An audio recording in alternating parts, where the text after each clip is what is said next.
Hello, my name is Reina and this is Chow and Tell.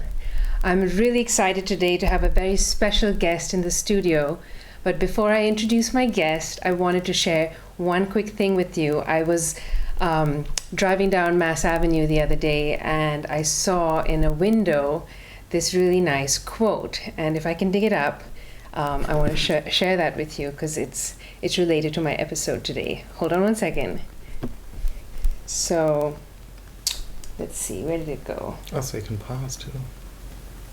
And then, let's see, here it is. Can you see this on my phone? This is my phone. Maybe if you bring it up a little. Yeah. Let's see. A little more. That's okay. So, it says, I don't know if you can read that. It says, life is an endless struggle full of frustrations and challenges, but eventually you find a hairstylist you like. And I really like that because life is very frustrating and very challenging, and when you don't have a good hairstylist, it's way worse, because a hairstylist is not just a hairstylist, but a good hairstylist is also a confidant, a friend, and if you're lucky, a source of inspiration. So I would like to introduce and warmly welcome my source of inspiration today. Please welcome my own personal hairstylist, Alan. Alan, welcome to the show. Thank you very much, Reina. It's great to be here. Yeah, it's great to have you. Yeah, you're so welcome. Awesome. You do. And Alan and I met, it must be about a year ago now? It's been about a year, yeah. A little over a year now. Wow. Yeah. And he's the only one that does my hair, is responsible for this. You did an excellent job. You always do well with my creations. You know how to just absorb them all and just do your own thing and make it look wonderful. So I appreciate that. Oh, it's been so great. I mean, I remember asking somebody, our neighbor actually, when I first moved here, and I said, where do I go to get a haircut? And he said, go to Mario's Salon, which is in Somerville. Right in Davis Square. In Davis Square. And that's where, and I just got lucky. Like, I think you were the first person, because it's kind of luck of the draw. They ask you if there's someone in particular you want, and I didn't know anybody, so I said whoever's available, and Alan was available. And then I got lucky. So that's how it works, you know. That is awesome. So, see what I mean? So He's so inspiring. Here we are, over a year later, and the reason, I mean, we can talk about hair a lot. I've had lots of struggles and frustrations with hair as well. Yeah, but that's for a different episode. Same here. But we'll save that for another episode. We have to come back. But one of the things I love about you doing my hair is also that we talk a lot. Yes. And I know we've had like lots of stories. You've had your own struggles and frustrations with your personal life and friends, family. I remember a cat. We wasn't there like a ghost cat episode we talked about? We did. We talked about actually my cat Blanche, who passed away last year, and she kind of came back to visit. And I've had a couple of different ghosts too. My niece who had lived with us, Catherine, had passed away last year, which was very tragic for me and my family. And but I still feel her presence, and I'm still feeling her around very strongly. And and that's very comforting to me. It's very, you know, she was a great inspiration as well too, and sorely missed by me and all of us. Yeah, I can only imagine. That's so, and you've been through so much. And something that struck me really early on about Alan was his spirit. He's just got this amazing, positive, cheerful spirit no matter what. You've always had like a positive spin on whatever it is you're going through or people around you are going through, and he's always wanted to help and make himself available in whatever way to help the situation, and I just really love that. Well, and you know, and it's funny because I've also been lucky to have people in my life too, because it kind of goes into like a whole circle, full circle, and you have people in your life that inspire you as well too. And usually, you know, when we're kids and we're growing up, the adults kind of show us the way, and then when we get older, then we show them the way, and then sometimes it works in reverse. Like my friend Rahul, who showed me how to play basketball. You know, something simple like play basketball, and you know, I lost weight, I looked good, I felt good, and it just really, I don't know how much, if he really knew how much it affected me, but it really. Well, you can tell him now. Hey, you can say thanks. Thank you, Rahul. It's so nice of you to like be there at that time in my life, and it was awesome. I just really did really well with getting back into shape and everything, and then he moved away, and then I kind of lost it a little bit, and that's where it brings us up to now, where it's gaining it back again and trying to. So in fact, let's back up a second, and I want to go a little deeper into that story of yours. And this is actually when we started talking, and I remember, Alan, you were the first person that agreed to be a guest on Chow and Tell. And it's taken us a little while to get it together and get you here, but I remember, and I will never forget that. I remember sitting there with my hair all, up in with the smock on, and we were chatting, and it's great because nobody else, I really, there's very few people in the world that can see me like that. I have a lot of vanity. But Alan's one of them. She's beautiful, even with her hair wet, let me tell you. I look like a brown squirrel. No, not at all. That face is such a glow. Oh. That's an inspiration to all, too. Oh, you're so sweet. So I remember we had this conversation, and I said, you were looking great. Like I said, what's happened? Because I think I was away. Yeah. I'd gone traveling, and then I came back, and so it had been a couple of months, in between that we saw each other, and you told me this story of last year. Was it last year when you? So you went to your doctor. It was actually earlier this year. I'm sorry, earlier this year. Because after I was in shape, after playing the basketball and all that good stuff, and I started to continue to do that for a little bit, but it was a little harder without anybody else around to kind of help guide me. Because sometimes I need that little push too. We all need a little push. We all need it. I mean, doing it alone is so difficult. I don't know. There's people who can do good things for themselves. Some people thrive on doing things alone, and I know I need like a sense of community or someone to watch your back. Yeah, or just somebody to even say, wow, I noticed that. That looks great, or you look great, or something like that. And you did that when you came back and you saw that difference in me. Because, again, going back to February, I went, I had a flu, which I really don't get flus very often, but I got the flu, and then I got some Mucinex to help the flu. And when I took Is that like flu medication? Or? It's flu medication. Okay. And I had a reaction to it, which was the first time I've ever had a reaction to anything. And I was also at the most that I've ever weighed in my life. So I was like, which I'm not, I could say 250, that's pretty big. So for me, it's a lot of weight to carry. And if it's the most, I mean, what your normal or what your what a healthy weight feels like? Yes, because 2 years ago I was, down to like 208, 210, and something like that. So and that felt like a healthy weight for you. Yeah, that felt like a great weight. There was no issues going on, and pretty much I've been pretty lucky that I'm healthy most of my life. So. So what happened when you? So when I took that medication, I got the result. It was I heard ringing in my ear, and I started to feel like a little lethargic, a little like I wanted to pass out, and just a few different symptoms that I just looked up on Google, and it said that those were symptoms of hypertension. And so I go to CVS and I test my blood pressure out, and it was off the chart. And I was like... Oh, really? And you had no idea? Yeah, it was like... I mean, I know doctors say, like, never self-diagnose, but this was something you went... Just to check, like you went and then checked it out. Right, because I know hypertension and blood pressure, and it was a concern. So I wanted to make sure that, and sure enough, that's what it was. And I went to my doctor, and he recommended that I go on a weight management program, and to also have some high blood pressure medication, and started me off on a low dosage to help bring the blood pressure back down. Yeah. So I was really not happy about that. The medication? Yeah, the medication. The whole thing is difficult, but... Yeah, the whole thing is difficult, and it's when it gets to that point where you actually feel physically, and I mean, other symptoms too. You could see like my ankles were swollen. Yeah. And, wow. So it was pretty advanced at that point. It was pretty advanced, and it was very. It needed attention, and I had to really, reel it in. So did this feel like a wake-up call of sorts? Exactly. you know, because many times we're like, yeah, I could get a little healthier, I could eat a little better, I suppose I could use that gym membership I've been paying for the last 2 years.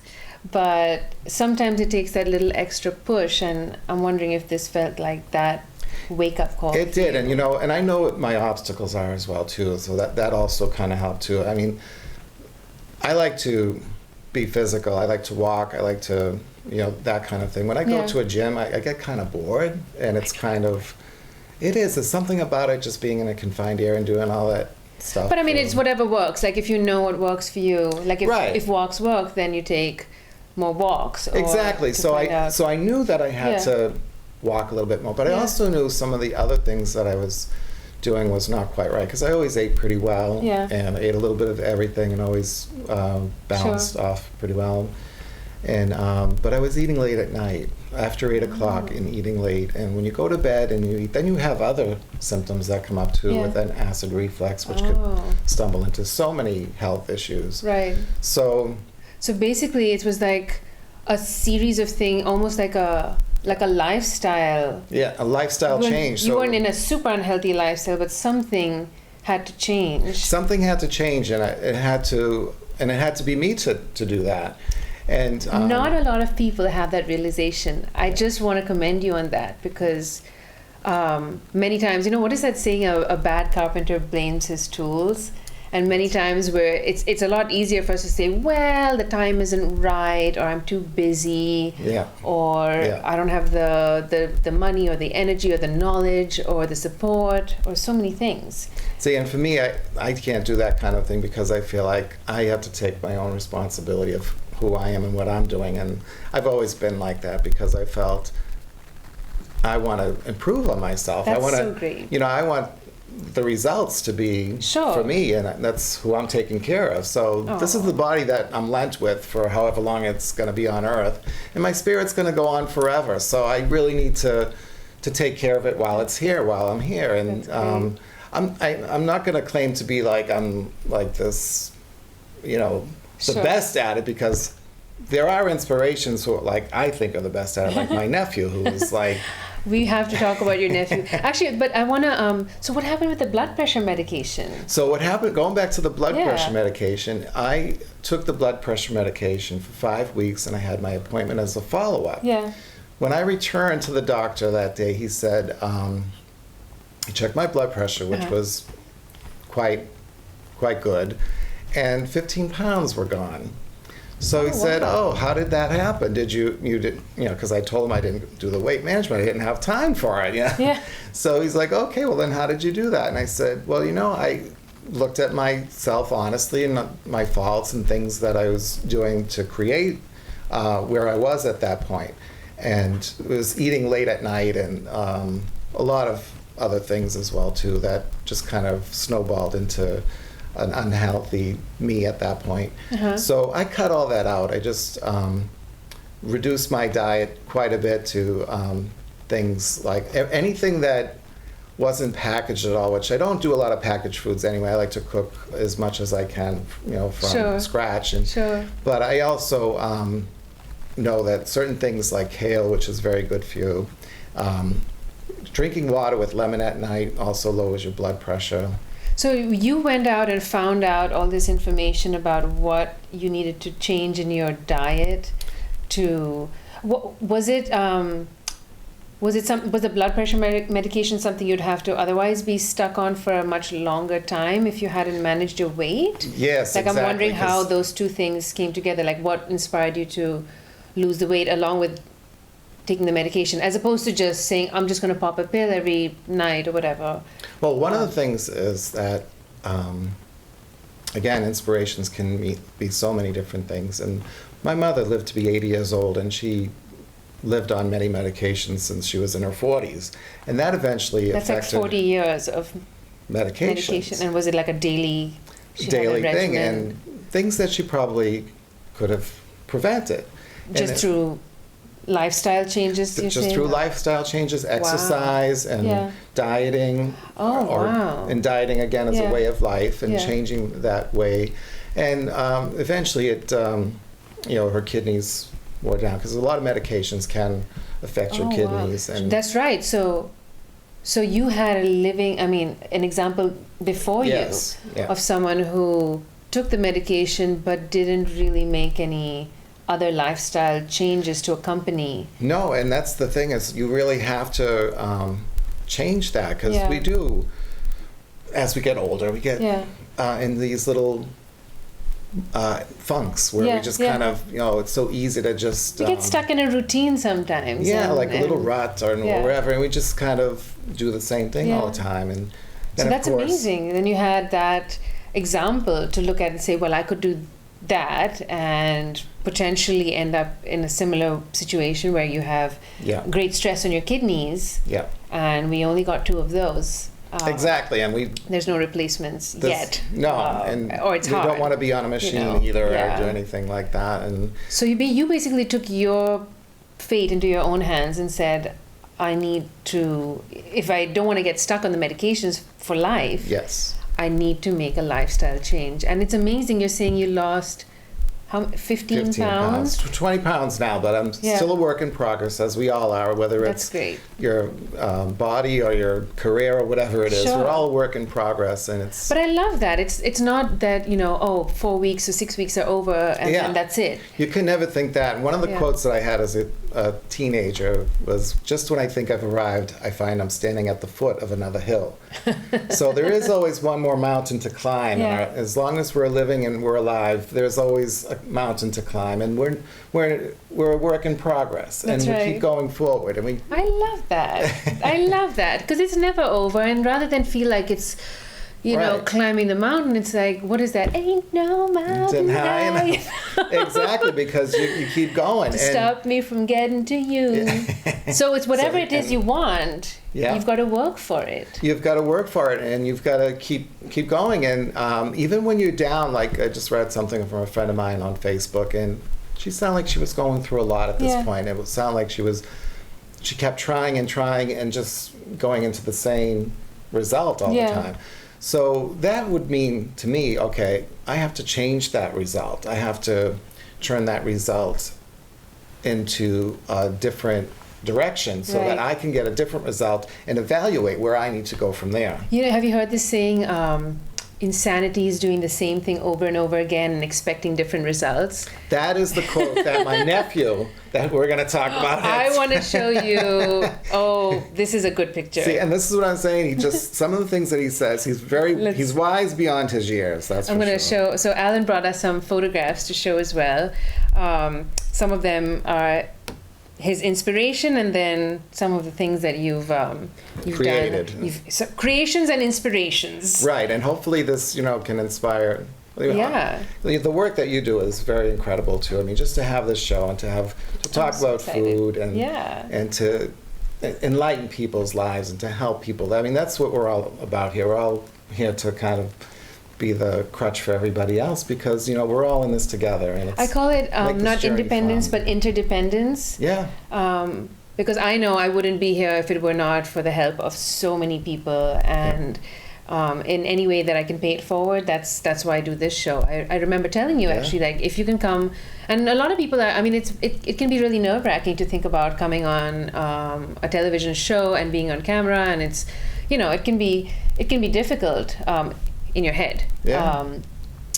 But I remember talking with you and saying, look, if you just share your story of what you did and what your experience was and what you learned and how you struggled with something and then you found ways to overcome it, whether that's through help or changes in your lifestyle or diet or from other people, being inspired by other people. And if even one person watching out there can benefit from this story, my work is done. Yeah, it's a great thing. It's awesome to be able to connect with everybody. And that's one of the reasons why, I mean, I like my position as a cosmetologist and hairstylist, and that I meet a lot of people, and I learn a lot through them, and they learn a lot through me, and it's a combination of the two that gets us going in our directions that we need to travel, our journeys that we need to I love it, and it's such a nice exchange. It's so much more fun when we share it rather than just keep it to ourselves. Hold it in. I know, because there are a lot of people that hold in a lot of things, and I've ran across a lot of people in my life that have been very introverted and and I can relate to that too, because believe it or not, I'm a very shy person. And I'm very, one-on-one I'm okay, and I feel very comfortable one-on-one. But in a group, if I have to speak in front of an audience, forget it. It's like crazy. But I know too. I get like sweat. You do. It's like, well, I sweat anyway, but that's another story. That's another show. But it's just so important, I think, to kind of resonate with people and connect, because that really brings us to other levels in life that are so enjoyable, so fun. And life is fun. I mean, there's a lot of stuff going on that if you take it all in and it's so serious, I decided, I'm not going to take in all that negativity. I listen to the Good News Network, and I'm like, this is great. It's like all the positive things that people are doing in our society today that need to be acknowledged and to enlighten us and to help us to see that there are so many positive things out there. There are, and I think that positivity brings balance to the realities. There are some very, very harsh realities in the world, but if we just focus on those, on the problems and not the solutions, then it's very depressing. It's you can get really pulled into a funk. It can pull you down and bring in a lot of negative energy, and there's so much of that around. We don't need to enhance that. We need to enhance or embrace the positive things that we do. But that's always been that way. It's always when you're in school and you talked out loud, the teacher would say, "Oh, you're too loud. Quiet down." But you wouldn't say, "Oh yeah, you did great on that math problem." So in the spirit of sharing, actually, let's. I wanted to share this with folks. I'll show you this. So this is my nephew, who's in his mid-20s, who is this very handsome gent. He is awesome. Let me tell you. I mean, what's his name? Chris. This is Chris.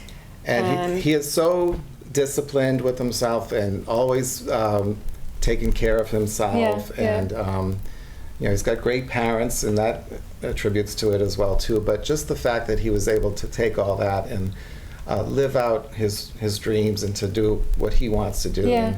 And he's in the process, and he's doing it. And I'm just so proud of him. And I think he's a great inspiration to a lot of people, no matter what age they are. And that's my inspiration too. And I look and I say, okay, I mean, as a kid, he liked broccoli instead of candy. And I'm like, okay. And, which is unusual. And I don't know if I told you this story, but I was in, when I was in like daycare center, I remember they called home to my folks and they asked if everything was all right at home, because I was constantly asking for broccoli, carrots, and Brussels sprouts as a 2-year-old child, which apparently was abnormal. I didn't think so, but they thought so. And so they called to see if everything was all right at home or whether I was being beaten into asking for broccoli. Exactly. And my mom says, no, she asked for it at home too.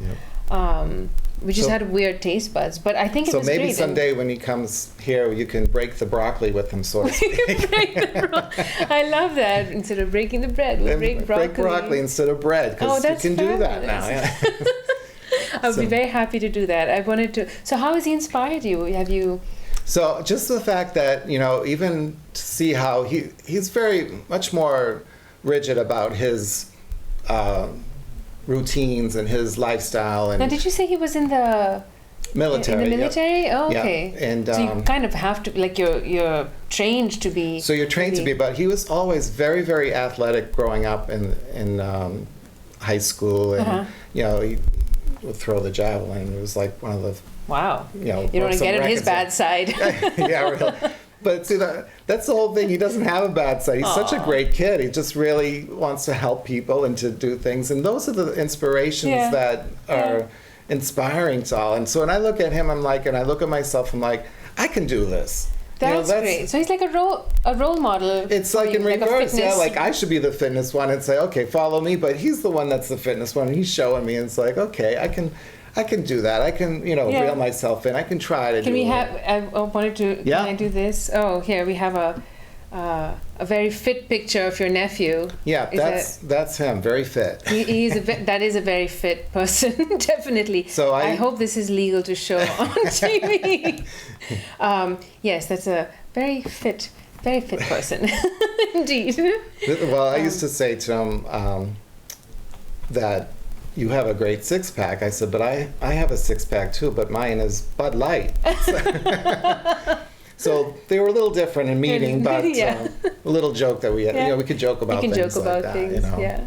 But it's wonderful also. I think having a role model is a really important thing. And the fact that you are open and willing to have that be anyone of any age who inspires you and is doing something you aspire to do.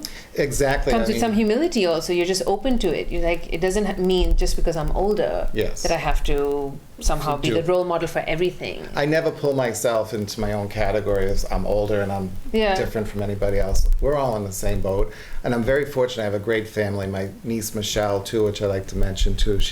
I'll have to find the... Oh, here we can find that.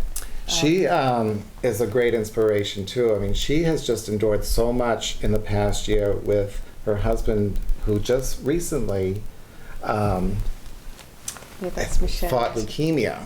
Oh wow! And so with that on his shoulders and weight to carry, and he made it through. And they have a 4-year-old son. That's their son, AJ, who is awesome. AJ, this is your. And that's my niece who... Michelle? Michelle, exactly, who's traveled quite a bit all around, and she's... Maybe we can give them a wave. We can say, hi, Michelle. And so... Michelle's husband. Michelle is, again, just, you know, a go-getter, and she's not a, you know, sit back and relax kind of person. When it's time to relax, she'll relax, but she achieved a lot of her goals as well, too, opening up her wine shop in Swampscott. It's like that was a big thing for her. That's great. And that is such a great inspiration to me. I mean... I don't know about opening up my own hair salon, but... But I do want to open up something that Alan brought for me today. Because this is Chow and Tell, and we cannot go without having food on the show, as you know. And so I asked Alan to bring one of the things that he used to make regularly, especially when you're on this low-sodium kind of a diet. Exactly. Right? So that's what I really wanted to bring in and show us an example. So we're going to show you a salad in just a second. Alan's wonderful creation. Hold on. All right, I'll give you this, and let's bring out, let's show everyone this amazing, amazing thing. So check this out. I don't know if you can see that from here, but I'll close it. I'll give you a close up in a second. So this is, what do we have here, Alan? Why don't you tell us what we're going to eat? Okay, this is a kale salad. This is a kale salad. I'll call it my kale salad with... Alan's kale salad. With Kumato tomatoes. Tomatoes. It's a mouthful to say, but they are so delicious. They're like kind of greenish and red. And so are they similar to tomatoes? Oh yeah, they are a tomato. It's just tomato, Kumato, just like a cherry tomato, or you say tomato. I say tomato. But it's all good. And then is this? I put little bits of broccoli and broccoli. Yeah, it's actually Burrata cheese, which is like a mozzarella, but it has cream in the inside of it. It's one of the better cheeses to have for low sodium. It doesn't have as much sodium as some of the other cheeses. Oh, really? Because cheese can be really salty. So you have to basically do a lot of like lowered sodium dishes. I did do without the cheese prior to that. I'm gonna serve us some of this. And so you could, you know, if you wanted to be strict, no cheese. Yeah. If you want to splurge a little bit. So then you do the Kumatos and with the kale. Cheese, and there's a little bit of carrots in there, a little bit of broccoli. It's so beautiful. If you guys could just smell this too. And there's some an olive oil dressing. That I made myself. I use just extra virgin olive oil with white balsamic vinegar. Do you find the store-bought salad dressings can be high in sodium, are they? They're very high in sodium. Because you must have started looking at labels more now. I looked at every label. I even looked at apples to make sure that they didn't have sodium in them. Wow. Because I found that everything had sodium. And even if it's a small amount, it adds up, when you're doing a combination of these things. But I can imagine. And there's a lot. I mean, I remember when I first... when I moved here, everything tasted so salty. Like I was really sensitive to the salt, which is not a bad thing. But except that over time and not that long, it didn't taste as salty anymore because I got used to those much higher sodium levels. Yeah. And I think that's what happens. It also can work in reverse because if you're used to having stuff without any salt on it, food without any salt on it, you do taste the food actually which a lot of people seem to think if you add salt, it will enhance the flavor of the food. But I think when you cook and you're creative and you cook from your heart, you really put the things together that you know taste well together. And you know, something like this without any salt is... So this has no salt in it? No salt. And I used a lot... And there's some herbs and... I put like fresh herbs from my garden out in there as well, like parsley, a little bit of basil, and a little bit of mint, actually. Oh my goodness. Just a little bits. I'm go just for gonna, it. You can I'm go going to ahead. try this, and you can please join in if you'd like, but I'm going to eat this. And then I just put like, there's a lemon pepper salt that I grind and just put like right on top of that. And just from using those simple ingredients, you really don't need salt. Oh, this is amazing. And I can taste the you can taste parsley everything. And the mint, and there's some, is that dill? Do you have? There's actually a little bit of dill in there as well too. So I just use like a little bit of everything that I think would kind of and this cheese is great. It's an awesome cheese. It's not as salty as the other cheeses. No, it's not salty at all. Try my first Kumato. I've never had these before. I think they're like a cross between tomatoes and something else, or they're just their own kind of I think it's tomato. just their own brand, their own name of it. But they do have a really unique flavor to them. I think they're much more flavorful than some of the other. Oh, they're so much nicer than sometimes regular store-bought tomatoes are kind of bland. And they're kind of bland. The regular tomato that you see typically in the store, and you open that up and you cut that open, and it just doesn't have any flavor to it. Yeah. To me. And so this is so great. That's and the other this is thing. Raw kale. Yeah, raw kale. I mean, you can't beat that. This is just packed so with nutrients. I think vitamin C, it's very high in, and fiber, of course, and it's a great green to have in which there. is great for high blood pressure. It lowers the blood pressure, as well as Brussels sprouts, I believe, and asparagus. This is delicious.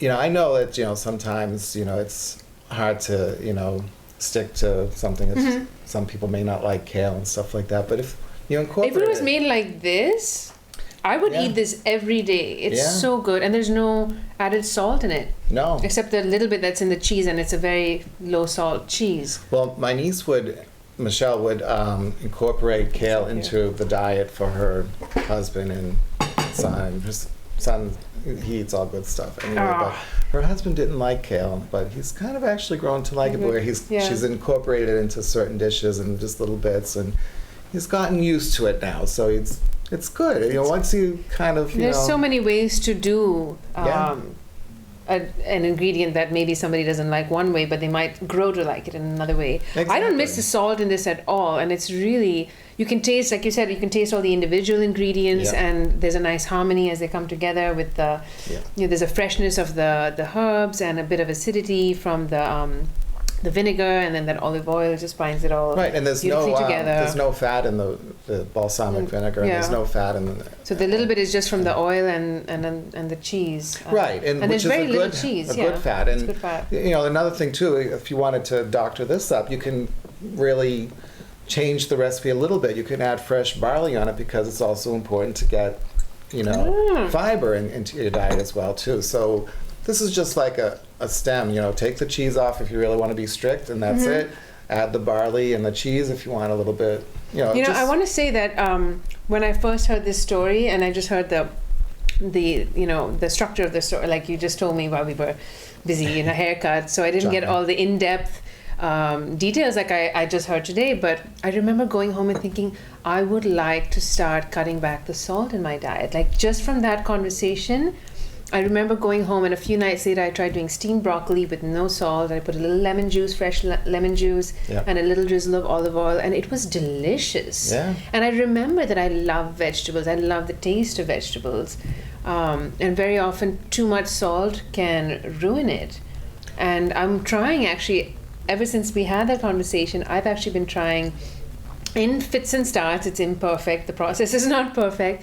But to either cut back or sometimes cut out the salt and just see how it tastes. Exactly, and by doing that or doing less of it, then you start to taste the flavors. And then you start getting accustomed to that lower sodium and salt taste again. Well, one of the things too that Rahul gave me his personal pressure cooker, which meant a lot, because that was a big thing for him. That's a big thing, yeah. Yeah, and when he gave me that, because that cooks food so well with we got to have a separate nutrients. like a whole pressure cooker episode. I don't know where we would do it here, but I'm a big fan of pressure cooking, and we'll definitely like talk about that someday on an episode. It's another alternative. It's another, not alternative, but it's a main way that it's we really should be It's a great way to like keep cooking nutrients in food for sure. Exactly. So, but we have a couple seconds left, and I just wanted to first of all just say how delicious this is. Thank you so much for bringing it in. And you also brought some fresh fruit, which we've got to wrap the show, but I'm definitely going to be eating that when we're done. So I can just show this quickly if I may. Just really fresh fruit from the store, instead of having a giant piece of chocolate cake, which sometimes is okay. But if we move our habit to something more healthy more regularly, this is melon and watermelon, which is perfect for the summer that's still kind of on its way. And cutting it up small too, I think, makes a difference too, because when it seems like when you're, I think when you're chewing it, you feel like if you're eating just a big thing of something, you just feel like you have to eat the whole thing. But if you're eating a little bit, you'll eat, and then you'll feel like full, and you're like, I'm all done, and you kind of moderate your eating habits a little. It takes like 20 minutes, I think, if I understand correctly, for the brain to get the signal that the belly is full. Not mine. So it takes I guess it takes a while. So we eat really quickly, especially if we're really hungry, we'll eat really fast. Yes. And then 20 minutes later or 30 minutes later, you're like, oh, I feel awful. I'm so full. And doing stuff like this, like salads also, for me, I know I take much longer to eat a salad just because of all the chewing, and then you want to savor the flavors. And I cannot wolf down a salad as easily as I can some other things. So having this kind of a setup is great. Well, also one of the things too is in the field that I'm in, and a lot of other people can relate to that too with their field, is the fact that we're on a schedule that we have to eat whenever we eat. It's like if you're dealing with clients all day long, and say you have a busy schedule from 12 to 8, you have to just eat whenever you can, and sometimes you eat fast and sometimes you don't eat good things. But if you prepare yourself for all that and just beforehand, and drinking water throughout the day is an excellent thing. I have a water bottle at my station. Water bottle, did I say that with the New England accent? We are in New England. I love the accent, you can tell. So please. Welcome to New England. So it's really important to be drinking water throughout the day. It really kind of keeps you. So I love that. I mean, you have a couple of very doable tips, like drinking water, having a little bit of foresight with your food, and then you're not eating as terribly, and you're not starving and then wondering what you can eat and grabbing the nearest unhealthy snack. And then the late night eating, you said you cut that out. No more after 8, no more. No more after 8, nope. Okay. And that made a huge difference in your life. And as you continue your journey, Alan, I wish you so much luck. Thank you so much, and thank you for having me on. And it's been great. It's been so great. We're going to continue eating that salad and then have dessert as well, because we can. Yes. This is Chow and Tell. You can find this episode and recipes, stories. We'll post Alan's salad recipe as well on www.kitchen-intuition.com. My name is Reina, and thanks for watching. We'll see you next week. Bye-bye. Bye-bye. Bye. All right. That's Yay, our show.